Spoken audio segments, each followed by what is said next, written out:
బానిస సంఖ్యల నుంచి విడిపించి వారిని కానాను ప్రాంతానికి 40 వత్సరాలు అనగా సంవత్సరాలు నడిపిస్తున్నప్పుడు విసిగి వేసారిపోయి,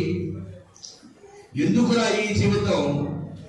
బానిస బ్రతుకులో ఉన్నప్పుడే మా జీవితాలు చాలా సంతోషముగాను, నోటికి రుచికరమైనటువంటి మాంసము, తర్వాత మా యొక్క ఆత్మకు నచ్చినటువంటి మందు విందు పొందు దొరికేది అని వాళ్ళు బాధపడుతూ తప్పిపోతూ వారు మనస్తాపపడుతూ నడుస్తున్నటువంటి రోజుల్లో మోషే వారిని విడిచిపెట్టకుండా నడిపించేవాడు నాయకుడు అంట. అలా వారిని వెన్నంటి నడిపిస్తూ వారి తరపున గోజాడుతూ బ్రతమాడుకుంటూ అడుక్కుంటూ యెహోవా దేవుని అడుగుతున్నాడు, అయ్యా